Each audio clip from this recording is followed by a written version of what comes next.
Looking back on the week that was and forward to the week ahead, it's the Fantasy Football Hustle. Waiver wire, trades, roster management. To win in fantasy football, you must remember one simple rule. Never get out-hustled. It's the Fantasy Football Hustle. Here are your hosts, Brian Drake and Dwain McFarland. Yeah, baby! Coming off of a successful week 2, and we're rolling right into week 3, folks. How you doing out there in fantasy land? It is Brian Drake. This is the Fantasy Football Hustle. Welcome in, everybody. Hopefully you're all 2-0 in your fantasy leagues out there, and if you're 1-1, that's okay. If you're 0-2, just hang tight. We're going to get you there. We're going to turn things around. I'm joined, as always, by footballguys.com and mattwaldmanrsp.com writer Dwain McFarland. How you doing, Dwain? How's all your big leagues out there? Man, I'm doing good, Drake. It's mixed. Too many really to count. Some 2-0, some 1-1, some 0-2. So I have a mix of all of those things that we need to talk the audience through. And I bet a lot of you out there are going to be searching at quarterback. And trust me, we're going to dive deep into that today. We want you to stay active with the show. We want you to follow us on Twitter. Follow Dwain at Dwain McFarland. It's DWAIN McFarland. I'm at Drake Fantasy. And please follow the show too. It's at FF Hustle. Hey, folks, we got a YouTube page now. We're going to be adding video content. We thought we were having it today, but we had a couple technical difficulties. We've got a Facebook page. Just search Fantasy Football Hustle Podcast. You'll find all that stuff out there. And we are proud members of the FulltimeFantasy.com podcast network. Check all those good folks out over at FulltimeFantasy.com. Dwain, you and I are the only people that aren't on the injury report this week because, holy schmoly, every quarterback just literally died in the past 24 to 36 hours. Drew Brees, he's down for 6 to 8 weeks. Big Ben, he's out for the year. Cam Newton, news just broke that he's hurting with his foot sprain again. And Eli Manning just got benched. Holy crow, what are we going to do here at the quarterback position? Yeah, a lot going on, a lot to unpackage, around those teams, specifically. But the good news about quarterback is, as every year, at least for the last 4 or 5 years, there seems to always be someone available. So I doubt any of the owners of those particular players are going to be faced with actually having to roster, unless you're in a super deep league where you're in a QB flex. I doubt any of you are going to be facing the decision to have to roster and start Teddy Bridgewater, or Mason Rudolph or Ryan Allen or Kyle Allen, whatever. I don't even know the guy's first name. His last name's Allen. Maybe the first name's Brian. I have no clue. The backup to Cam Newton. I feel like it should be Will Grier, but it's not.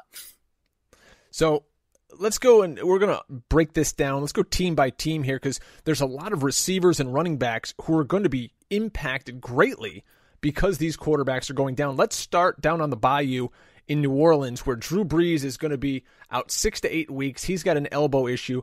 So, Dwain, we've had Kamara, who hasn't, last week, once Bridgewater came in, he kind of had his worst game of the season, or of any, last 2 seasons I can think of. How is this going to affect Kamara? We've got Jared Cook, who's been very poor, but if you read Dwain's utilizations report on his Twitter feed, you can see that his targets are going up. And obviously Michael Thomas, that's a guy people invested a late first, early second round pick in, and they're nervous right now. What do you see going on with the Saints? Yeah, it's going to be a drop for all of these guys. I mean, we're talking about Drew Brees versus Teddy Bridgewater. And I have gone back and watched quite a bit of this game. Bridgewater, and you saw this even in the preseason, he's just not comfortable. Matt Waldman actually did a great article. He does his top 10 every week at Football Guys. And so if you haven't had a chance to read that and you're paying subscriber to Football Guys, you should go check that out, because he does a nice job of breaking down what he saw in the film. And it actually matches the utilization report. What he anticipates is Michael Thomas efficiency, maybe not as big of a deal for Thomas, because if you guys know, if you've been listening to this show at all, you know that Mike Thomas is more of an underneath intermediate target. He's more of like a 9 to 10 ADOT kind of guy. He's really almost operates more in the area of the field of like what you would expect, a tight end, or a Z type receiver. So he's still going to see his efficiency probably be similar, but where you're going to take a hit on Michael Thomas is going to be, the upside for touchdowns. I just don't see as many trips to the red zone. Waldman also broke down, that kind of, the game within the game kind of stuff where Drew Brees looks out at Michael Thomas looks at Drew Brees, and they see this certain alignment. It's not even really it's within the play, right? It's not the change of the play itself. It's that micro change at the line where they both look at each other and go, yep, we see this, boom, touchdown. That kind of thing's going to be gone. And if you watch Teddy Bridgewater, he looked much more like a quarterback trying to force himself through reads on Sunday versus a quarterback that's very comfortable, and is more playing at a level of the game within the game kind of thing. So if you haven't read that, go check it out. But as far as Jared Cook goes, another thing that, Matt talked about in his article that matches up with the utilization report is he did see Bridgewater wanting to work the interior of the field more. And that is where Michael Thomas and Jared Cook both work. Cook's routes per drop back and his snaps were the same. Everything was the same as last week, but his targets went up to 20%. So Cook and Thomas are going to be okay, I think, Drake, from a volume standpoint. Mm-hmm. The efficiency I expect to go down. Alvin Kamara, only saw 9% of the targets last week, as opposed to almost 20% the week before. But his rushing attempts, his snaps, all of those things were pretty much the same. Latavius Murray's work was still pretty much the same. I think the thing you're going to see a little bit, it's going to be tougher for Kamara, is, again, those adjustments, making those correct calls and those changes at the line of scrimmage. Breeze was always going to make sure that your team was in the perfect play. He's the coach on the field. I think you're going to lose some of that with Bridgewater, so that's going to take away some of Kamara's, some of those big carries and some of those big plays where he set up, in a perfect situation. We're probably going to see fewer of those. However, I don't expect to see his volume go down. And I do expect Bridgewater to find a way to get Kamara involved in the passing game. Because again, if Bridgewater is going to work, those intermediate and, middle parts of the field, Kamara is definitely going to be part of that game plan. So for me, it's really just about efficiency. I would expect all of these guys to take somewhat of a hit in efficiency. We could see a drop. Another thing, Drake, is I wouldn't doubt it if we see the pace of play slowed a little bit, because if you're working with a rookie or a younger quarterback, Bridgewater obviously not a rookie, but if you're working with a younger quarterback still learning the system, that sort of thing, we could see them operate slower. Now, they could get more comfortable as Bridgewater goes, right? So in 3 or 4 weeks from now, while we're waiting on Drew Brees to come back, hopefully we'll be towards the end of waiting on Drew Brees to come back. But at that point, we may see a little bit higher comfort level from Bridgewater, and some of these things may dissipate. But for now, you're going to have to start all these guys. So, I don't see much changing there. Here's what I do see, Drake, that even in deeper leagues, you just can't afford to put Ted Ginn or Traquan Smith into your lineups. Mm-hmm. They're just typically there to stretch the field. And if Drew Brees isn't reading, the defense and making those quick anticipatory throws, I just don't see Teddy Bridgewater. A, he's not a great deep ball passer. And then B, he hasn't shown great anticipation yet in this offense. So I see those guys as basically being worthless right now. If you move over to Pittsburgh, Big Ben, he's done for the year. So if you're a Juju owner, if you're a James Conner owner who had an MRI himself, I guess he's going to be okay, but we'll talk about Jalen Samuels in a few minutes. Maybe it's time to take the handcuffs off our boy James Washington, who we've talked about forever. Let's get him on the field, because Mason Rudolph, giddy up, he's taken over the reins, and he's going to be going bombs away to James Washington, I hope. What do you see here in Pittsburgh? Is this a big downgrade for a guy like Juju, or do you think he can hold the course? Yeah, of course. I think it's a downgrade for Juju. Ben Roethlisberger is a really good quarterback, and he and Juju Smith-Schuster know each other like, the back of each other's hand. Again, that game within the game, all of those little quick adjustments that are going on at the line of scrimmage that don't really mean the whole play is changing. It's just that little subtle change just based on the way a cornerback is lined up. Those things are going to be gone with Mason Rudolph. Now, what I do expect to see is I expect this offense to change. This was an offense that was going to throw the ball 60% of the time, run the ball 40% of the time. I anticipate seeing much more of the run. I anticipate seeing the plays. I anticipate seeing it slow down like we talked about with Teddy Bridgewater. 61 plays in the first week, 50 plays last week. If you look at that plays per minute, that's 2.22 per minute versus 2.06. Now, part of that was game script week 1 with the Patriots blowing them out. Teams are going to run more plays trying to come back. But I expect to see the pace go down. I expect to see less passing, probably looking at a lot of 55-45. You're going to see a lot more play action as well. Mason Rudolph, he was 5 of 7 from play action. So like 35% of his snaps or his passes were using play action. Drake, guess who that helps? Vance McDonald, the tight end. Big week this week. Yes, and so he benefited from some of that. So I expect to see the run used more, which if you followed my account in preseason, that's not a bad thing because the Steelers have one of the best offensive run blocking offensive lines in the league. They can really do work there. We just need James Conner to be healthy. So the thing with Rudolph is he's a decent deep thrower, Drake. He hasn't historically, if you subscribe to Matt Waldman, you read the RSP, historically he hasn't been a good short or intermediate thrower. So that's going to be a challenge for Juju Smith-Schuster. But what I do think is, to your point, we could see either James Washington or Deontay Johnson take a step forward. This past week, Drake, James Washington, his snaps interestingly didn't go up, but Moncrief, who had a terrible week the week before, right? And we talked about this, wanting to see what is the staff going to do. His snaps went from 90% to 32%. Yikes. So they said, enough of Dante Moncrief. We're over you. He only ran routes on 31% of the quarterback dropbacks, whereas Deontay Johnson went up from 43 to 53. We saw James Washington stay steady. But we also saw more 12 personnel, right? So you're in a closer game. You're also trying to protect Mason Rudolph. So we saw some more of Xavier Grimble. So I think and Ryan Switzer also took a dip. So I think as long as they can keep things, I think they're going to try to keep things closer, Drake. You're going to see more 12 personnel with 2 tight ends. And I do think this week is a really big week. It's kind of an inflection point. Is it going to be James Washington or Deontay Johnson that steps forward? They're both about even in snaps right now. But both about even in route. They're actually almost exactly even in routes ran per dropback. So they want one of those two guys to step up. And so we'll have to see where that goes. I think they're both. I know we're going to talk later about, deeper options as far as guys that you should have stashed on your bench. James Washington and Deontay Johnson are both candidates this week to guys that you just want to have on your bench and see where this offense goes. The good thing about Mason Rudolph, like I said, with the deeper passes, that could help James Washington.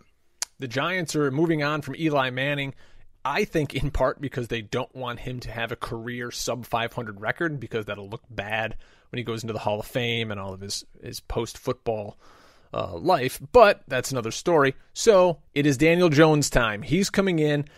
Now, I find this funny, Dwayne. Remember when he was taken and everyone mocked the pick, me including, not because necessarily Daniel Jones stinks, but because it was very early to take him. If you go on Twitter today, Daniel Jones is Joe Montana 2.0. People can't wait to see this guy on the field because of what he did against some vanilla defenses in the preseason. What do you see from the Giants and from Daniel Jones? And Jesus, they have nobody on the outside. It's got to help them as soon as they get Tate and Shepard back, and Ingram's doing his thing. So the arrows can only be pointing up in New York. Maybe. I mean, the bigger story here to me, honestly, is when the other weapons get back. Mm-hmm. I mean, it's not like Eli Manning was lighting things up, but he was at least functional. So let's just see if Daniel Jones can stay functional. The biggest thing we're seeing with this offense is Saquon Barkley is awesome, but he can't do everything on his own. And we talked about this in the preseason. The biggest thing, if you have Saquon, is you worry that he's going to have to depend on the big plays because that's what other teams are going to want to take away. So, for me, Daniel Jones, I think he's, it's to be determined. I mean, I guess you could say, how could he not at least be as good as Eli Manning? But we've seen plenty of rookie quarterbacks come in and bomb. So, I mean, I think there is a floor that could be worse than Eli Manning. There could be some upside that's sitting there that maybe we don't know. I know a lot of folks like Daniel Jones' ability to move around a little bit more, maybe create some things with his legs. And we'll have to see how that works out. For now, though, for me, Drake, the only two people on the Giants worth owning are still just Saquon Barkley and Evan Ingram. I don't want any part of their quarterback situation. I really don't care about their receivers until something is proven to me, with them. Even once Golden Tate and Sterling Shepard are both healthy, I don't care much for either of them. I think they're both okay. I like them better because hopefully they can just take some attention away from a guy like Evan Ingram and maybe free things up a little bit more for Saquon Barkley. I own Cam Newton in a league, and if you follow me on Twitter at Drake Fantasy, you heard a lot about it Thursday night because Cam Newton looked terrible. He just isn't running, and we found out that he re-injured his midfoot. We don't know if it's a Liz Frank injury or what, but I have a feeling he's going to get shut down for a little while. You have to get him right. If he's not running, he's really not worth starting in fantasy football because he's not super accurate. And I mean, he's just kind of everybody else out there if he's not running. That's why you have Cam Newton, because he runs like Lamar Jackson, like Josh Allen. That's what he used to be. He was a stud. So without him, Dwain, and we move on to God knows who at quarterback here, are you really concerned for our boys DJ Moore and Curtis Samuel, and even to a lesser extent Christian McCaffrey? Yeah, absolutely. I think this really hurts all of those guys, because this offense was really one that was based, around design that included the threat of Cam with his legs. So it wasn't just for the fantasy owner where you're getting yards, which are, easy points for you on the ground. This whole offense was based around the fact that they're moving different parts around and there's constantly the threat of Cam Newton running.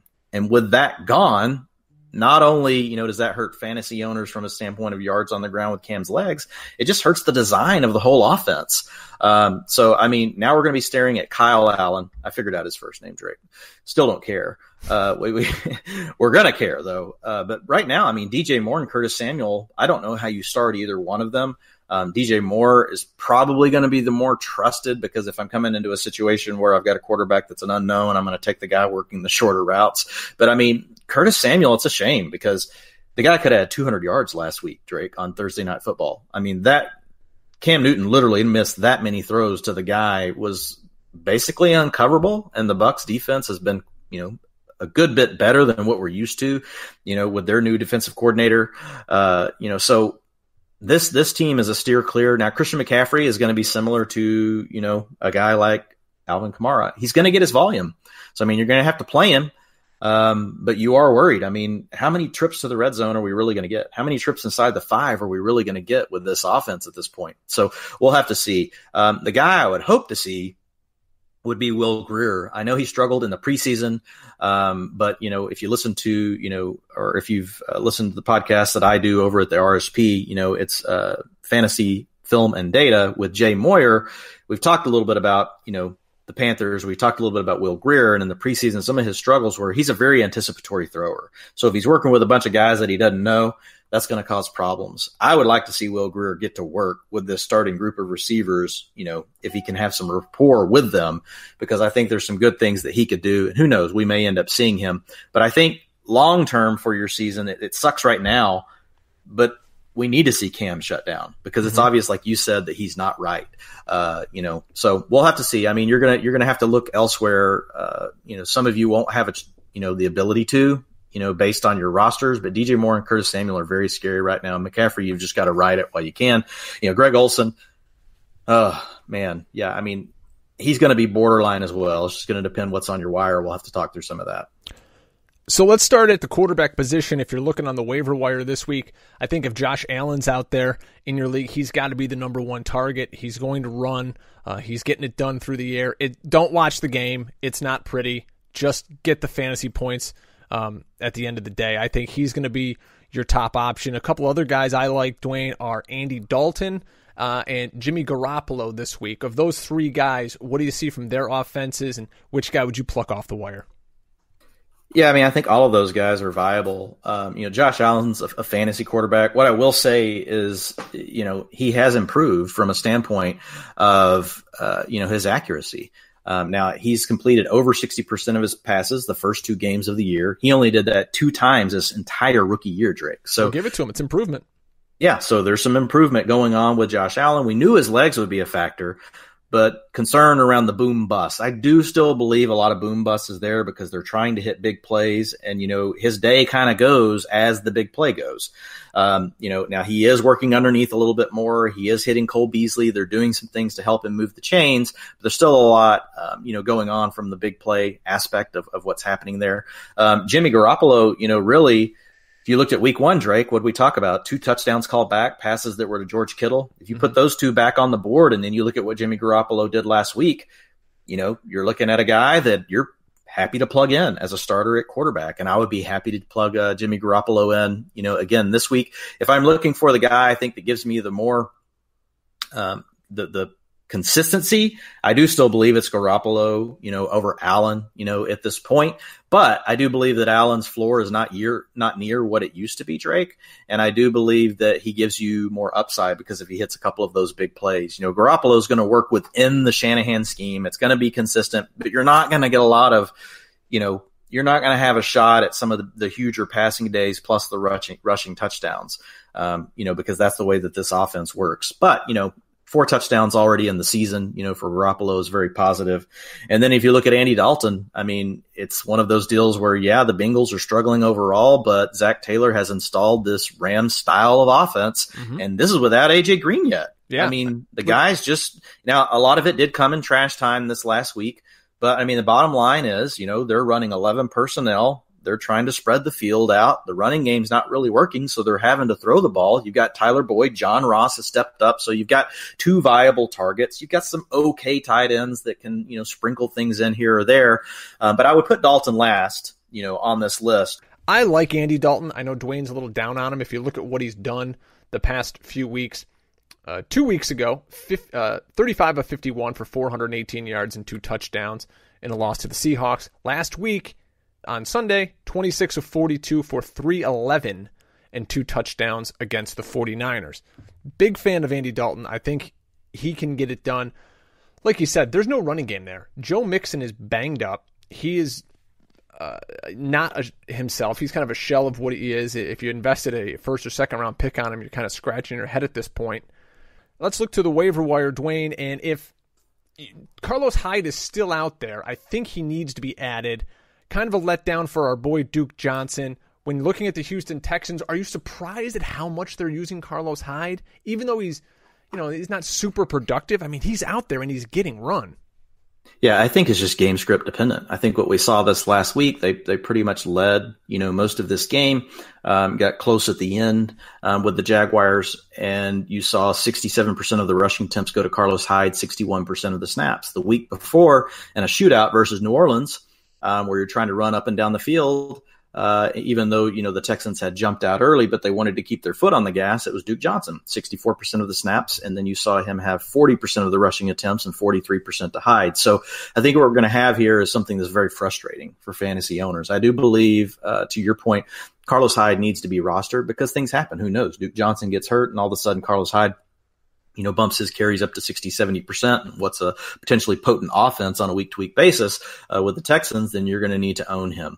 But as far as Duke Johnson being disappointed, I've got my color-coded list here, guys, we're going through, and he's a clear downgrade. I know we'll talk here in a little bit about, your buy, hold, sell report. He's still sitting in the hold section, but, we had hopes of Duke Johnson being someone in this offense, that we could see being, an RB2 or a flex play every week. And right now, what it looks like is we need to know the Texans are going to be in a shootout to really think, that we feel strongly about Duke Johnson on any given week.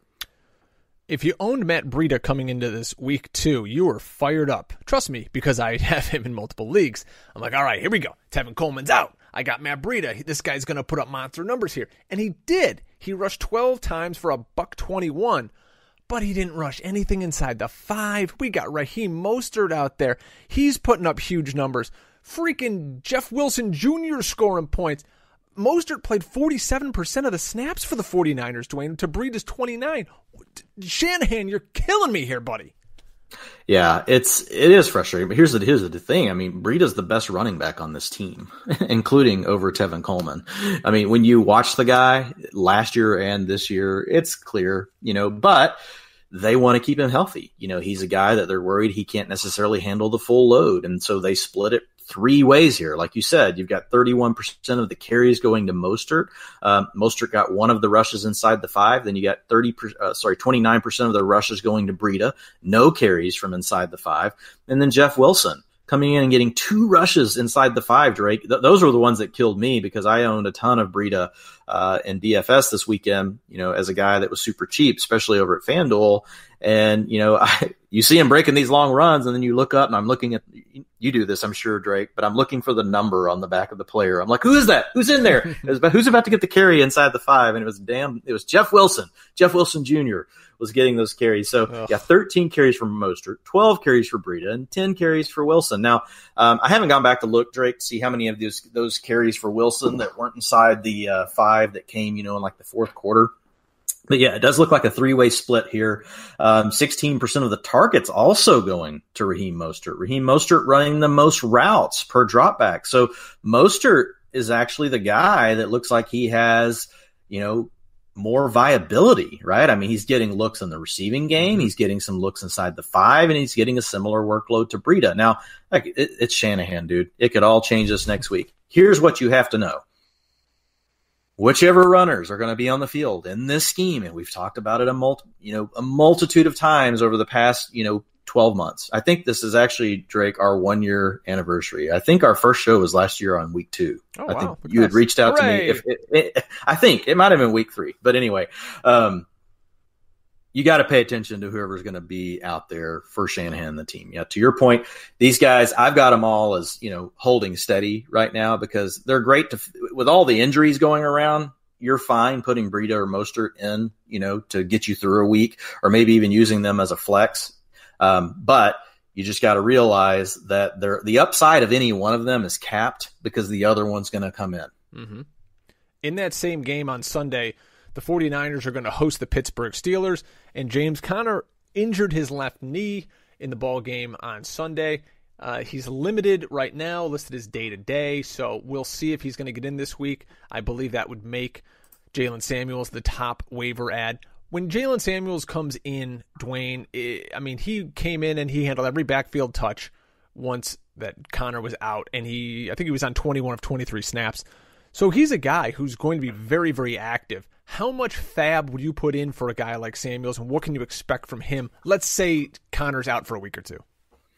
Yeah, for me, that's a tough one just because I don't expect Conner to be out. And the problem you may run into here is that you're going to have to bet on Jalen Samuels as though you're thinking Conner is going to be out. So Whenever I handle my fab, because I do so many teams, I have a process, that I'm going to stick to. So in that case, I'm not going to overreach for Jalen Samuels, and, I'm going to put a bid on him. All right, so LaShawn McCoy got nicked up, as did Damian Williams, Dwayne.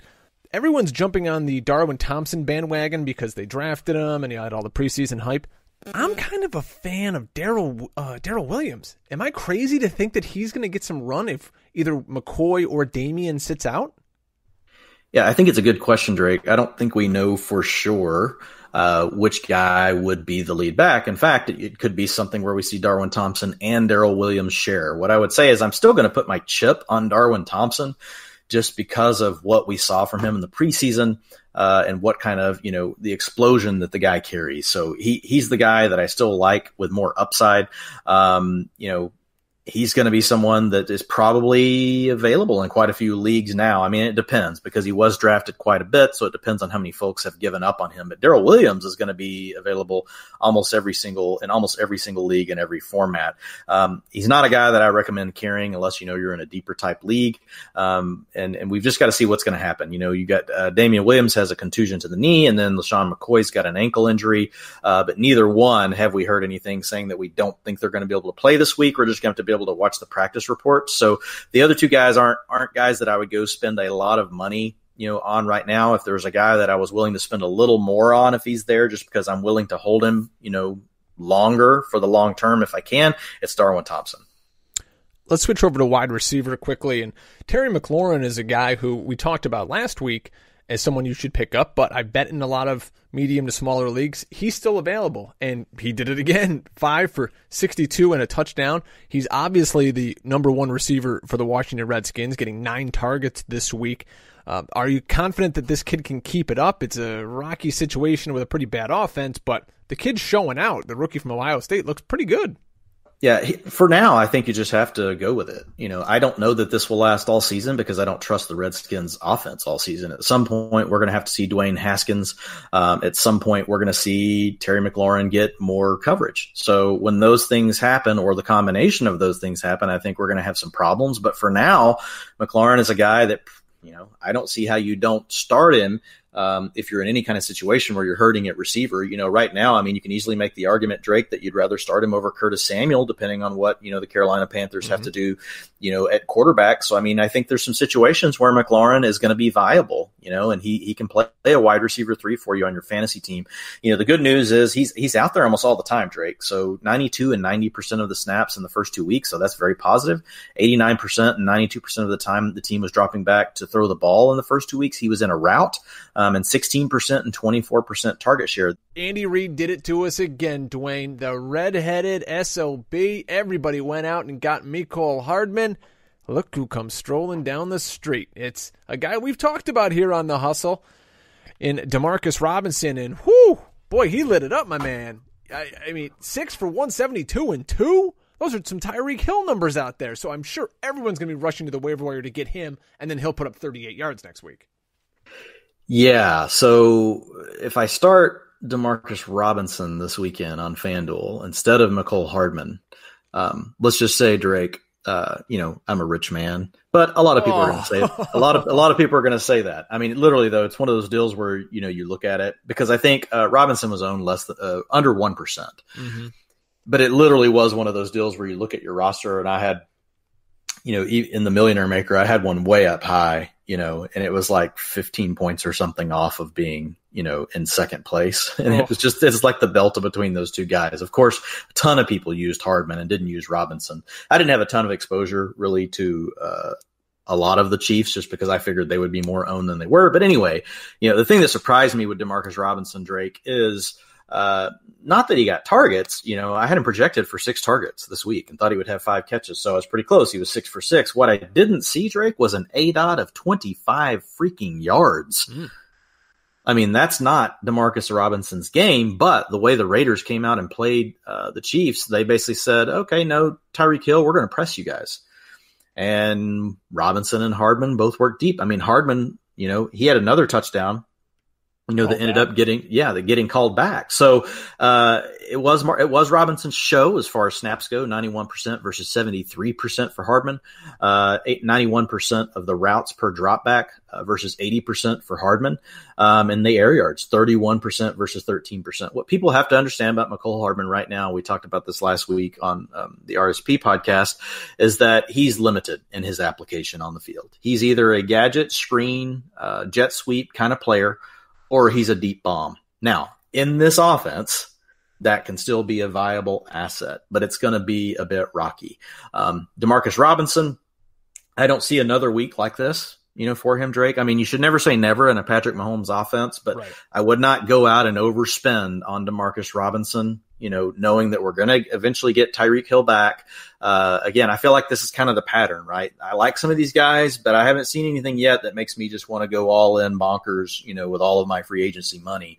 I doubt anyone's thinking that way about Robinson, but I mean, he's going to be a nice solid piece of an offense for the next, however many weeks Hill is out, and I mean, so he's probably looking at anywhere from 5 to 7, 8 targets a week from Pat Mahomes, which is going to be viable. So, I mean, if it's a situation where you're waiting, say you are a Curtis Samuel or a DJ Moore owner or someone else, you've got a injury elsewhere at receiver or a quarterback that, is, in a situation where you can't trust the receiver because the quarterback's hurt. Robinson is a guy that folks should be, willing to lean into, so for me, I'm thinking 10 to 15%, of my free agency money if I really need a receiver. If I don't, and I just want to stash him just to see if, all of a sudden, if maybe Hill's injury lingers longer than we think, and I may be able to use him later, I might put anywhere from 2 to 5%, on Demarcus Robinson. And honestly, similar for Mecole Hardman. I wouldn't put them that far off. I think Robinson might have a little more consistency, but Hardman in his role, even though limited, in this offense, can still have his big weeks. You're just going to have to live with the ups and downs a little bit more. Deebo Samuel out in San Francisco is looking like a star. The second-round pick was He took 5 of 7 targets for 87 yards, and he scored a touchdown this past week. They've got a lot of receivers out here in San Francisco, and there's only more on the way that are coming off of injury. Is Deebo Samuel a guy you kind of just stash on the bench? Can you feel comfortable putting him in as a wide receiver 3 or a flex? Because our boy Dante Pettis, it's over for right now. You can drop him. Yeah, I don't think we're quite yet there with Samuel, because here's the problem, right? You know how this stuff goes, Drake, and it can be tricky. It can be very tricky to figure out. But from a utilization standpoint, Deebo Samuel was down in every way except his targets. His snaps went from 88% to 39%. His routes per dropback went from 89% to 52%. His targets went up from 11% to 24%. Marquise Goodwin, similar. He saw his snaps drop from 73 to 50. Now, I don't know how much of that, Drake, to be fair, is fourth quarter blowout stuff. So I haven't had a chance to go chart. And this is the same thing holds for Breida. I haven't been able to go see how much work did these guys potentially give up because they were winning by so much at the end of the game. But 39%, I'll guarantee you this, it wasn't enough to knock Deebo Samuel down from 88% to 39%, because Dante Pettis went from playing 3% of the snaps to 50% of the snaps. So Pettis actually played more than Deebo Samuel in this game. He ran almost as many routes per dropback as Deebo Samuel. He just didn't see the target. So Deebo Samuel, again, this is where it gets so tricky, and we saw this last week, Drake, with Marquise Brown. You have to determine in your mind, do you see this downward trend in utilization reversing back in favor of Samuel because he had a good game? So Marquise Brown last week, 18% of the snaps, Drake, right? But he had a big game. And we told folks, look, you got to either make a bet on what you think his upside is and the player and where he can go, or you've got to be a little bit more conservative based on not knowing what his role is. And, that's up to people to make that decision. But for me, I wasn't going to spend 50% of my, free agency budget on Marquise Brown. Well, now look at it. I wish I had. Yeah. Because last week, Marquise Brown played, we'll get to the Ravens here in a minute, but he played way more snaps and he saw 12 targets. So people are in a similar situation here. You've got to determine what you're going to go with here. Are you going to bet on the talent for Deebo Samuel, and you're going to bet that, this rotation turns into more being his thing? Even though he had more snaps in week 1 and then we saw that go down? Or do you believe it's just kind of a fluky deal where he happened the times he was out there, it happened to work out, the right play call, right situation, and he ends up coming through with 6 targets, and ending up leading the team, in yardage and in touchdowns for the week. So it's going to be a tough one to decide. But for I'm with you on Dante Pettis. If you're in a smaller league, you should have already dropped him. If you're in a medium-sized league, you can go ahead and move on. If you're in a deeper league, I would still advise a hold, because we did see his snaps go from 3% to 50%. And I don't think we know yet who the top receiver is going to be for the 49ers yet. And the answer, Drake, could be is just a big mishmash mix-up of guys for the whole year.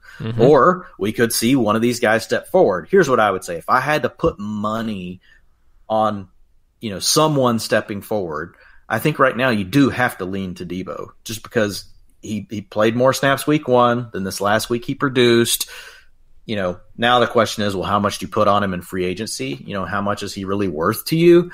I think that's a really good question. For me, I probably have him it depends on roster construction, but I would put him in that 10 to 20% range. 10% if I, would just like to have him as a stash. If I really feel like I'm going to need him in a few weeks, then you might push towards the 20% range, but somewhere in that range is where I would have Deebo. The coolest guy in America outside of Dwain and I is Gardner Minshew. This guy's rolling off the plane looking like a 70s porn star. He's doing jockstrap calisthenics in the locker room before the game. This guy just screams, I'm a straight pimp, and you need to add me. So, again, we didn't talk about him earlier, but Gardner Minshew's a guy I love. I want him on my team just because it's freaking funny, and the guy is a character, all right? He's interesting, as a friend said to me, and I like people who are interesting. But he's really doing something here with DJ Chark. So Chark is available in like 75% or more of Yahoo leagues. It's almost 85% of Yahoo leagues as I look. And Chark is really coming on, and it's not just as a deep threat. What do you see with DJ Chark, and is he a guy you'd prioritize as one of the top 3 or 4 wide receivers for the week to put on your bench? Yeah, I think DJ Chark has to be one of your guys. Is he a guy though? And this isn't a great free agency week, ultimately in my opinion. Marquise Brown is sitting at the very top of the list if he's available. DeMarcus Robinson and DJ Chark are probably sitting right there, in a similar range. The good news around DeMarcus Robinson is even when Tyreek Hill comes back, he's going to be on the field, quite a bit. So, that's a positive for him. Whenever we talk about DJ Chark, the question is just this offense. Yeah. Minshew came out and, he did some things and he does have some, chemistry with DJ Chark, but man, this offense, Drake, it's slow. They don't run a lot of plays. They've got 3 or 4 guys they can spread it around with. Now, I will say Chark is the most explosive, and he has progressed. So it's another guy that Matt Waldman wrote about this week at Football Guys, talked about some of the things Chark's doing as a route runner, some of the things he's doing, as a receiver, catching the ball, where he's really worked on his craft, because when he came in, if you remember, he was just more of one of those spark guys, linear guy that can really kind of explodes off the page when you look at all his numbers and you watch the game. You're like, yeah, he can stretch the field, but what else can he do? He is growing. So he went from 71% of the snaps to 81% of the snaps, Drake, in week 1, moving to week 2. Routes per dropback, 88% versus 75% in week 2. Week 1 versus week 2. And then his targets jumped from 12 to 27%. His fantasy points, obviously in a PPR format, 25 and 19. So definitely a guy that needs to be, towards the top of your list. I would probably put him, in that, I think he and McLaurin, are similar, in that way that I don't trust this situation long-term for the season, but both guys have looked really good and you can't argue with how they look on the field. I would put Hardman probably slightly above those two guys. And I would put DeMarcus Robinson right there in that same mix, but I like Robinson's long-term value better. If you got a guy like John Ross still available, I'm going to put him, ahead of these guys, even though I know when AJ Green comes back, that is going to take some away from John Ross, but we know that Cincinnati's going to stay in 11 personnel. And we know that this is the Ram style offense, and we know that they're going to try to use all 3 wide receivers, but they're all pretty close. I don't see anybody outside of Marquise Brown this week, Drake, that's somebody to me that clearly says he should be the very top guy as far as the receiver group. He's up there, and then the rest, you have this group of guys I just mentioned that are in the middle, and then you have some other guys lower. Let's do a little dumpster dive here at the wide receiver position. Say you're in a league that starts 3 receivers and some flexes, and it's a PPR, and you're dying right now. You're like, oh my God, I got AJ Green sitting on my bench. I was hoping he would come in, and you got guys who aren't producing, and maybe their quarterback's hurt. So let's dig deep here. I'm going to throw a couple of names at you. Just give me a line or two on what you think of these guys, if they're worth an ad in a deep league, because in a medium to shallow league, you're not going to roster these guys. Let's start in Dallas with Devon Smith and Randall Cobb. Michael Gallup out 2 to 4 weeks with a meniscus touch-up that he had on his knee. What do you think from either of these 2 Dallas wide receivers? Yeah, I think they're both in a super deep league. Cobb, even potentially in a medium-sized league now, is worth owning. Cobb saw his targets jump from 16 to 20% last week. His snaps and his routes were similar. I expect his role to stay similar. This next week may not be the greatest thing because they should destroy Miami basically 50-0. So I don't know if there will be any starters after the second quarter.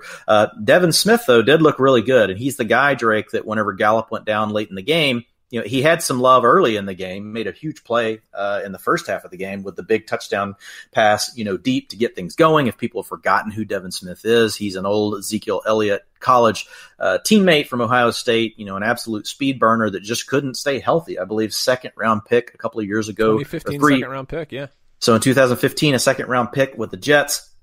So Devon Smith, he's going to work deep. He had an average depth of target this week of 18 yards, so he will be the vertical element in this offense. His snaps jumped up to 26% this week, Drake, with Gallup not playing late in the game, and then he saw 10% of the team targets. So I would definitely I think Cobb is a guy that honestly deserves to be in the mix with in that 3 to 5% range of your waiver wire bid. And he's a guy that you can just plug in. You hope you get your 10 to 15 points. Every once in a while, he's going to have a week where he's going to score you a touchdown. Devon is a guy for much, much deeper leagues, but he does give you that upside on the big play. We've acted like the Miami Dolphins don't exist up to this point, but Preston Williams is a guy who's getting targets, and if you're dying out there, He went 4 for 63 this past week. He got 6 targets. They're always behind. They're always going to be throwing. I guess you could do worse. He really showed out in the preseason. He's a big kid. He's athletic. Someone's got to get the ball in Miami, Dwayne. Yeah, we don't need to spend any more time on Miami, but it's fine. If you're in a deep league and you want to own Preston Williams, look, I like Preston Williams. His routes per drop back, 70%, up from 38% the week before. This team is going into, hey, let's see what we have on the roster. It's only week 3, and that's already where they are, right? You got Minkah Fitzpatrick traded yesterday away to the Steelers for a first-round pick next year. I mean, this is full on, just see what's on the roster, and I think Preston Williams, to your point, he's going to get his chances, Drake. I mean, I don't see how he's not one of the top 2 receivers on the team.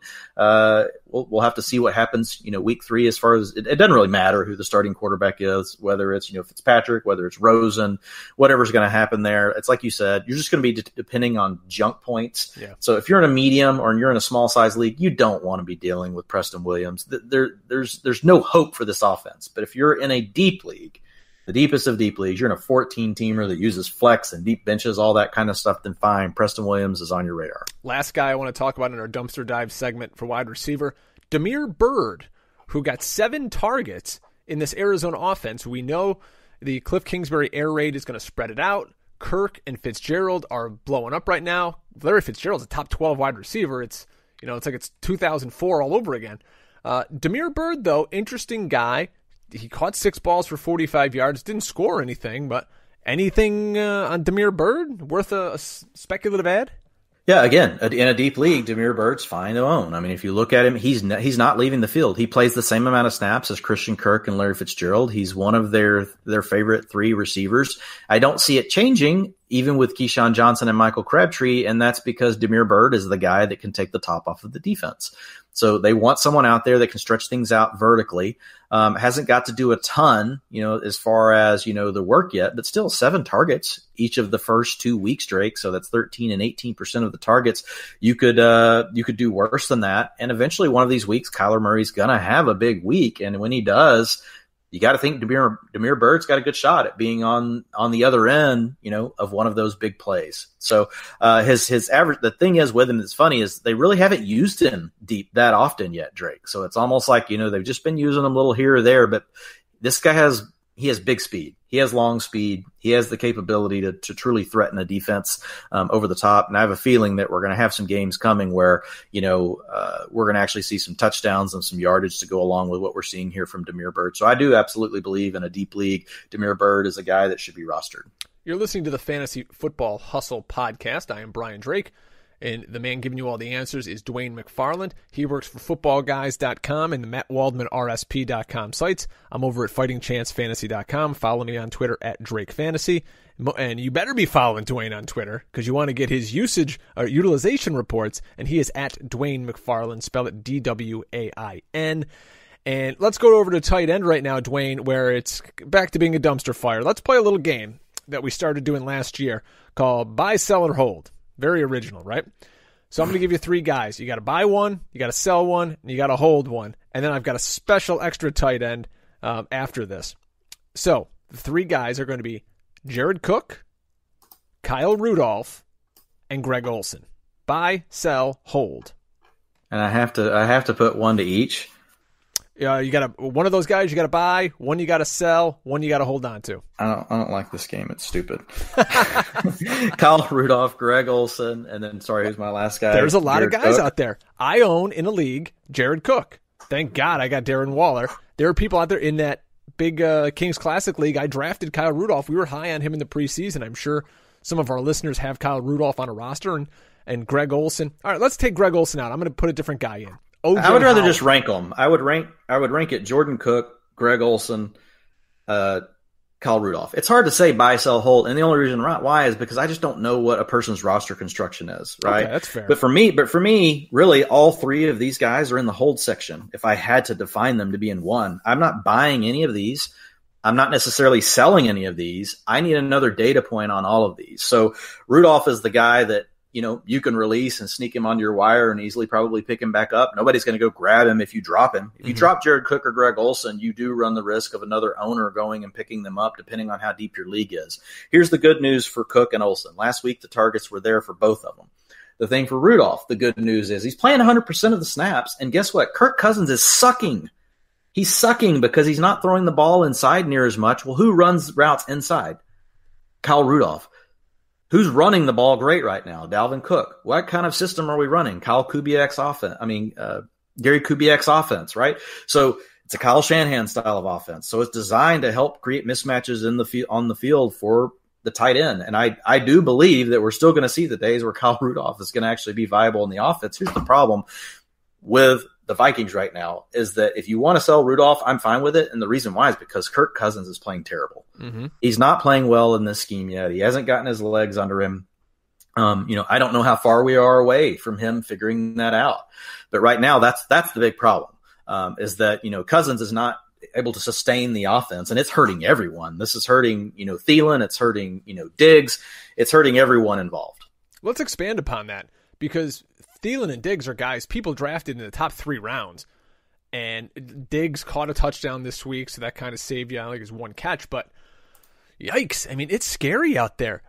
Would you bench Adam Thielen going forward until they figure this out? I'm not benching Adam Thielen because I don't know who I'm going to put in for him. Do I want to bench him for Terry McLaurin? I guarantee people are having this conversation right now across the fantasy universe. Well, I'm not doing that. He's running routes on 100% and 97% of the dropbacks. This is a matter of Kirk Cousins getting his act together. And I don't think Kirk Cousins is a great quarterback, but I know Kirk Cousins is not this bad. I can tell you that. I think he's a serviceable quarterback. Thielen is getting 30 and 25% of the targets. All we need is a week where Kirk Cousins actually has a game script where he can drop back, and complete, 30 or 40 passes. When that game comes, you're going to wish Adam Thielen was in your lineup, and everybody's going to love him. The same's going to be true for Diggs. Now, Diggs is slightly lower. That's 2 weeks in a row that Thielen has gotten the better of him. So that's 20 and 22% for Stephon Diggs, and an offense that isn't running a lot of tempo and an offense that's fine running the ball. Diggs is a guy where I do believe right now, I think Thielen's still easily a wide receiver 2, and I'm going to hold him there. Diggs, I'm putting in wide receiver 3 territory right now.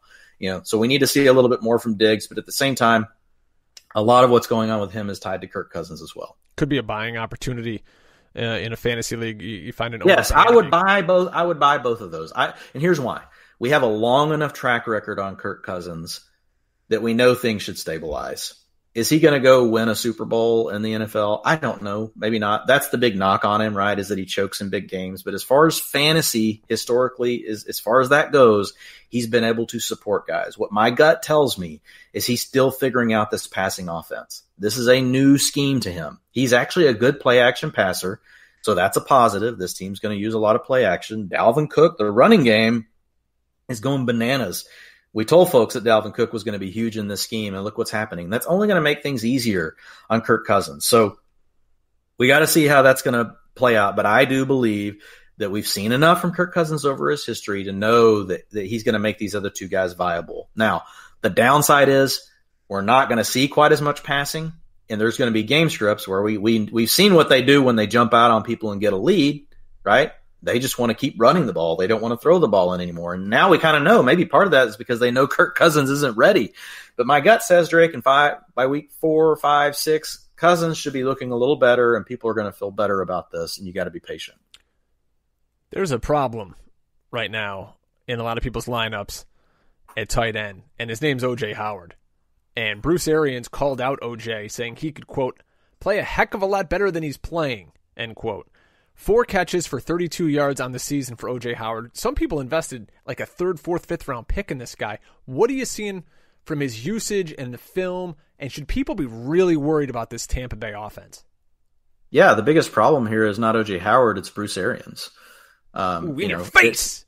It's the fact that he's keeping it, and don't be wrong, he's having to because the offensive line is terrible.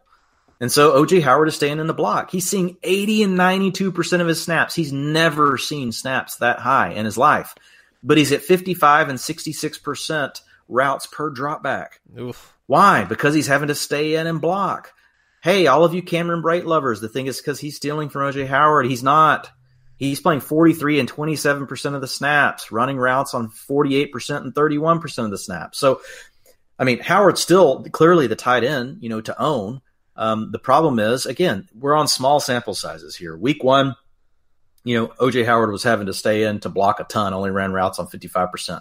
Week 2, Tampa Bay just went into a conservative mode, Drake. They saw how the Carolina Panthers were playing, and they knew that they could win that game just by not making mistakes. And so there wasn't a ton to go around passing either. And, I mean, Chris Godwin's really the only guy that did anything in that game. Evans had a few targets, but Mike Evans, 5 and 10 fantasy points in the first 2 weeks of the season. Howard 7 and 0, Chris Godwin 14 and 26. So, I mean, again, some of this is game script stuff, but a lot of this is offensive line for the Bucs. Now, here's the problem, Drake, to answer your question. I don't know how it gets better for Howard. I feel like the Bucs need to be in games where they feel like the trade-off of getting Howard into a route versus having him stay and block, where the scales tip into we just got to get him out there and let him run routes. And so to me, they need to be in games that are there's more points being scored, but the game is staying close at the same time. So that kind of creates this narrow pathway to value, for O.J. Howard, because if they're getting blown out, I don't know that it helps. It might help a little bit. But if they're winning, we've already seen what happens. They'll go to the run. I mean, how many carries last week did freaking Peyton Barber have? I mean, and Ronald Jones officially dead. Ronald Jones is officially dead. Just, we already called it pretty much a week ago. I know a lot of folks were saying, go pick up Ronald Jones. And we were like, break tap. But, we've seen, these 2 game scripts already. And so it's like the one in between is what we need to see. We need to see a shootout with another team where they're staying close. I don't know how many of those we're going to get. We used to be able to count on those with the Bucs, Drake, but man, their defense looks a lot better. So quickly here, we don't talk a lot of kickers in defense on here, but I put out there on Twitter last week before the Thursday night game, if you need a kicker, Joey Sly is the guy to get. This rookie, undrafted free agent out of Virginia Tech has a cannon for a leg, and boy, he made me look smart for once, drilling a couple of 50-yarders. If you need a kicker on the wire, that offense is in neutral, especially now with Cam Newton out there, so this kid could get a lot of attempts. So check him out there. And defensively, obviously, you're going to go to the wire. You're going to look at who's playing these horrific teams with bad quarterbacks. And if you've got a chance to get the Dallas Cowboys this week against Miami, by all means, go out and do it. What I want to do now, Dwayne, we're going to finish the show looking at your utilization report. I beg of you people to go to Dwayne's Twitter, at Dwain McFarland, and he spends hours, literally, on his Monday going through these utilization reports, creating actionable info for you folks on every single team out there. And I want to just look at some of these teams and highlight some of the important things. And let's start with the New England Patriots, Dwayne, where Antonio Brown saw his first action as a Patriot. And you noted how he ran a route on 47% of the dropbacks that Brady had, led the team in targets and air yards, and just destroyed hopes and dreams of Josh Gordon owners for the weekend. What can we take from this game with Antonio Brown? Because, boy, he looks like Brady just wants to feed him every time he drops back. Yeah, I think it's still to be determined, but, that's the way it looks. Only plays 34% of the snap, but targeted on 29% of Brady's passes. I mean, okay, that's hard to do. I'll say that. But here's the other thing, though. Think about it, Drake. What do the Patriots know about Antonio Brown? He's a diva. What are they not going to be able to do? Install a full game plan for him. So to keep him from acting like a fool on the sideline, what would you do? Knowing he can't absorb the whole playbook, you're playing a crappy team like the Dolphins, you're going to be blowing their socks off by the second quarter. I would have done the same thing. I would have said, let's just teach Antonio these 20 plays. Let's get him involved early. We're going to win no matter how he does on these 20 plays, and he'll be happy. And he'll go over on the sideline and do all of his poses for social media and all this BS. I'm so sick of Antonio Brown. Makes me sick. He's a great player, though, and I can't argue with that. He's a phenomenal player.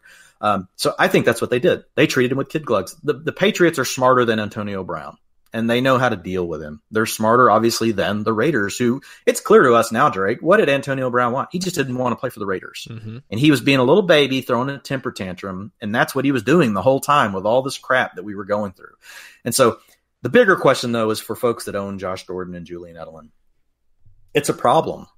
I think Julian Edelman's going to be fine in more competitive games. Here's the problem. The Patriots play in the freaking AFC East. They get the Jets next week. That's almost the equivalent of playing the Dolphins because you have no Sam Darnold and you got a team that's already 0-2 with a bunch of veterans on it. And so it's going to be problematic. Edelman's normally the engine, right? That keeps everything running. He's your short distance guy. He's going to catch a lot of these short underneath passes. I still think he's going to be fine. I had him projected at originally like 26% coming into this season. Then when we got Josh Gordon back, I dropped him down to 24%. Now we've got Antonio Brown. I mean, I've got him sitting at like 21% for the rest of the year. So when you don't score a lot of touchdowns, Drake, that can be a difficult spot to be in. So I think Julian Edelman for right now, is a low end wide receiver 2, really more of a wide receiver 3. Josh Gordon is more of a wide receiver 3/flex, and you're kind of crossing your fingers each week right now. Now, having said all that, we have no clue what's going to happen with Antonio Brown's legal situation. I don't really know anything about it. I don't have anything to comment on it other than the fact that if he faces anything here, these other two guys are right back to where they were before, and you're going to be in a good situation. At that point, I believe Julian Edelman then becomes a low-end wide receiver 1. Worst case, he's a wide receiver 2. And then, Josh Gordon moves up into that wide receiver 2 with upside each week. I want to switch gears now to the Raiders, where Josh Jacobs has had a good first 2 weeks for fantasy. If you just look at the numbers, you go, okay, hey, the rookie's doing pretty well. But he's kind of a zero in the passing game. And he went out of this game for a little bit. We saw DeAndre Washington come in and work as his handcuff. So if you're in a deep league and you like adding these kind of speculative handcuffs, and I'm in a few leagues like that, DeAndre Washington is a name maybe you scoop up for free after the waiver wire runs. But I'm concerned, Dwain, about Josh Jacobs' role in the passing game, and that severely limits his upside as a fantasy asset. As a wide receiver, you can't be a wide receiver 1 if you're not catching passes, or a running back 1. Yeah, I mean, we talked about this. We've talked about this in the past in the preseason. That with Jacobs, we felt really good about his first and second down work, and we thought he would get third down work in favorable game scripts, and we saw that. That all played out in week 1. He ran routes on 37% of the dropbacks. He had 73% of the snaps, 82% of the rushing attempts. This past week, when Mahomes goes off in the second quarter for 28 points, and all of a sudden now the Raiders are down 28-10 after starting 10-0, we saw something different for Josh Jacobs. Now, it's kind of tough to decipher this, Drake, because Josh Jacobs did have a growing issue that flared up in the game. He had to leave the game for a bit to get an IV, so he was off the field, to your point, some for DeAndre Washington, which served as his handcuff, which you already said. But I don't know how much of Jalen Richard was really tied to any of that either. My gut tells me that Jalen Richard's the passing back, though. Mm-hmm. And in this situation where now all of a sudden you're trailing, when you're in obvious passing downs, or you're in the 2-minute drill, or let's say, you're at the end of the fourth quarter and you've got to pass every play, I think that's when we're going to see more Jalen Richard. Because Richard was out there for 30% of the routes ran per dropback. In week 1, he was 30% in week 2. Well, what happened in week 2? We just had way more passes because the Raiders were behind. And so if you look at it from that perspective, I do think, to your point, we've got to see what's going to happen with Josh Jacobs. My gut tells me right now, though, he's really the first and second down back. He'll get some third down work when the game scripts are favorable. Whenever the Raiders are down or they have to go to their 2-minute offense, we're going to see way more Jalen Richard, which is going to create a little bit of volatility in Josh Jacobs' fantasy value as we go forward. There's not a lot you can do about it now. You got to be happy with what the guy has given you, but you need the Raiders to stay in close games or play some more from ahead. Obviously, against the Chiefs, most teams are going to trail, so you don't want to overreact to that one game, but it's just something to keep an eye on with Jacobs. If you own one of the 2 Denver running backs, you're kind of just scratching your head at this point, like, which one do I put in? I mean, is it worth putting one of these guys in? It looks almost as if there's no rhyme or reason to why a guy is in or not. What did you take from the Broncos this week? And if you got to lean one way or the other, I mean, are you going Lindsey, I guess? Yeah, you got to lean Lindsey if you're having to pick, just because I think he's got that big playability. But it's like you said, there's no rhyme or reason. It's not like one of them is just getting all these, routes, that they're running. They're both running almost the same routes per drop back, 40%. For Freeman, 46% for Lindsey this last week. The week before it was 46 and 49. If you look at the rushing attempts, 48% versus 43 week 1. That's Lindsey to Freeman. Week 2, it's 54 to 46, Lindsey to Freeman. So Lindsey's slightly outdoing Freeman as far as how they're trying to get him involved, but it's only by a hair. And like you said, it's not like we're seeing it show up where, all of a sudden one of the guys is the third down back. One of the guys is, the between the 20s, or one of the guys is the red zone or the goal line. They're both just working in through all those situations, Drake. So you just got to take it for what it is. If you own here's what I would say is, if you own Freeman, the positive is, he's probably he's potentially going to outperform his draft position, but Lindsey's going to underperform his. Now Lindsey's still the guy you want to start just because he's got that big playability, but these last two, the first week Freeman scored 7 PPR points. The second week he had 15. Lindsey's had 11 and 11. So they're both just flex plays at this point, in shallower leagues. You don't want them in your starting lineup. No, not at all. Last team I want to hit you with in your utilization report work is the Atlanta Falcons, because Devonta Freeman's really been a disappointment through the first 2 weeks, but you're seeing an uptick in snaps, attempts and routes run and all this stuff. I'm kind of worried, though, because Ito Smith is getting some run inside the 5. He's getting goal line work and looks pretty good, honestly, out there. If you're a Freeman owner, are you nervous? Are you trying to sell him? Or is he a guy maybe you try to acquire on the cheap, as I heard some people talking about out there in the Twitter sphere? Yeah, Freeman's scary right now. And the biggest thing, honestly, is the offensive line for the Falcons. They're terrible. They're banged up. They invested heavily in the line in the offseason with 2 first-round picks. One of those guys, Lindstrom, was already hurt. And then in this past game, Caleb McGarry went down during the game. He tried to come back later in the game. I haven't seen a report on what that's going to look like for this week. But the offensive line just doesn't look good, Drake. And that's killing Devonta Freeman. Freeman's snaps were up from 49 to 63%. His rushing attempts went up from 47 to 65%. Routes ran per dropback are up from 38 to 58. Remember that week 1 game? Basically, the Vikings won the game in the first quarter. So I think part of late in the game, they were just trying to protect Freeman. But I will say, Ito Smith, Drake, 2 weeks in a row has been the guy getting the rush and has gotten both of the inside the 5 carries. And right now, I think the biggest story here is the offensive line. And really, we just thought this Falcons offense overall, Drake, would be better. It's just not clicking yet. It's another offense that's going through changes. You got Dirk Cotter as the offensive coordinator. The good news is the receivers look good. Matt Ryan did some dumb things on Sunday night, but still overall, he's keeping things fantasy viable for the receivers. He's keeping Austin Hooper, borderline relevant. What we have to hope is that if the offense can pick up, Drake, I think Freeman is still going to return value. I think he's going to be fine. 65. I mean, it's not like we had him projected for 80% of the carries. Had him projected for 60%, I believe, is where I had him, and he was at 65% this last week. If the offense can get going, Freeman's going to be fine. If the offensive line and this offense doesn't get going, then there's just not enough touches here to really make Freeman as valuable as what we thought, which was, him being a lock, really, as a 3rd-round pick. And Ito Smith is a guy, though, that if he's available in medium to deep-size leagues, Ito Smith is now in that he's definitely one of those handcuffs that you want to own. That's seems like he's the main guy to own. Now, Brian Hill could come in and still a little bit of run if for some reason Freeman were to be hurt. We know Freeman does have a history with injury. So Ito Smith is worth owning. But the biggest thing, again, is this offense it's just got to get going. I almost feel like, Drake, I don't know about you, but I felt this way last year too.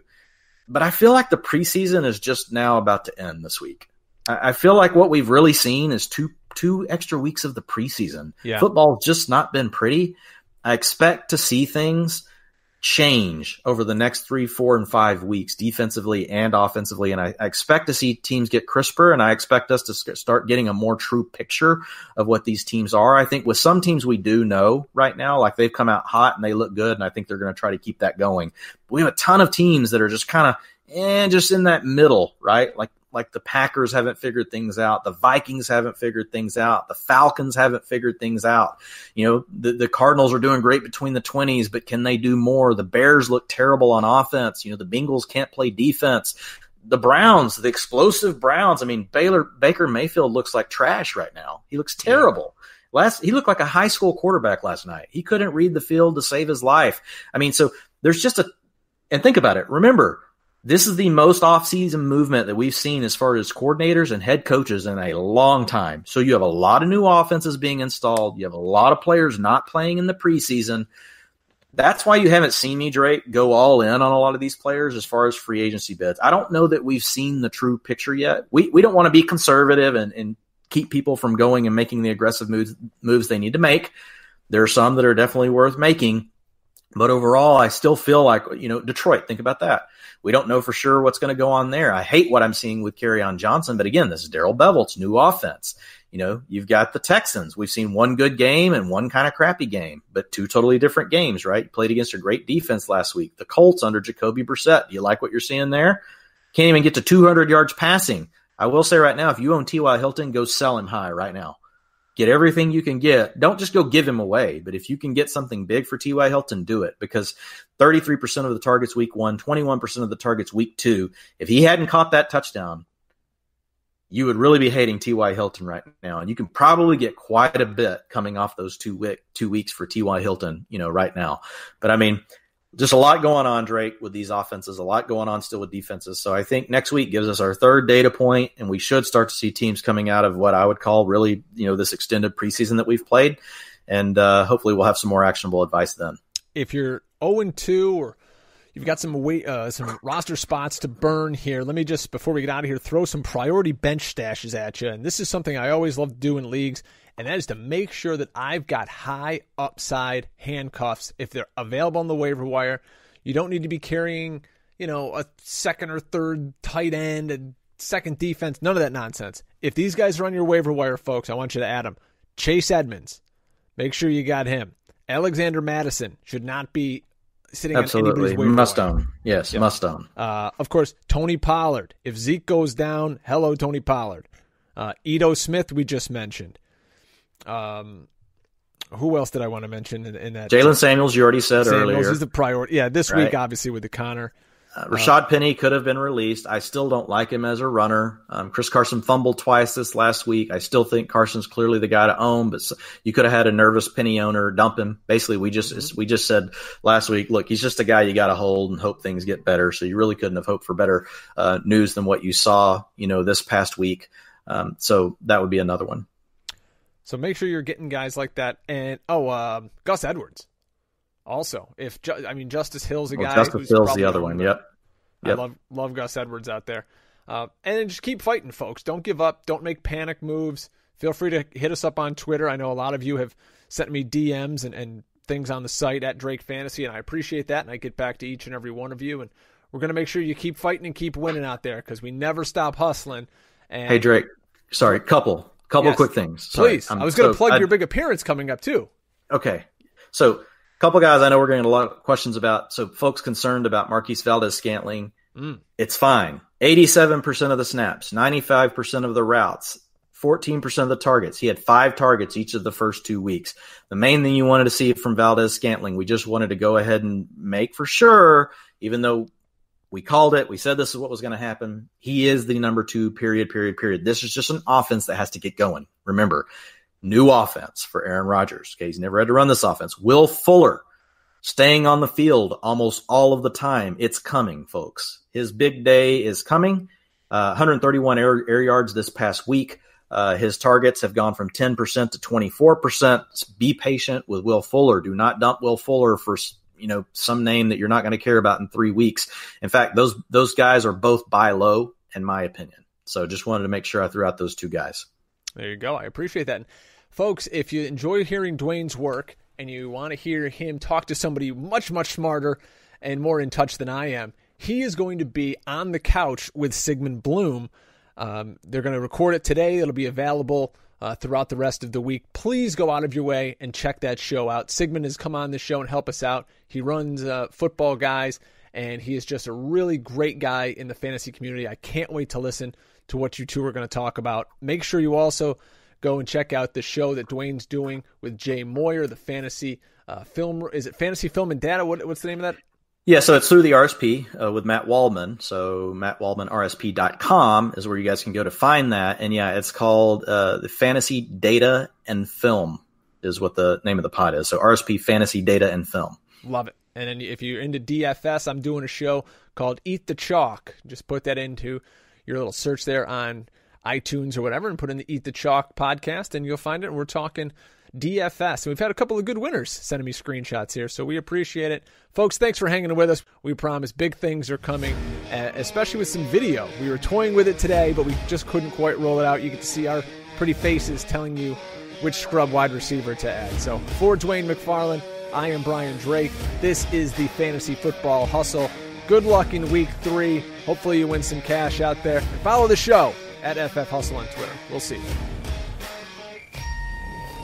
This has been the Fantasy Football Hustle. We're back next week with all you need for waiver wire, trades, roster management, and more. Until then, never get out hustled.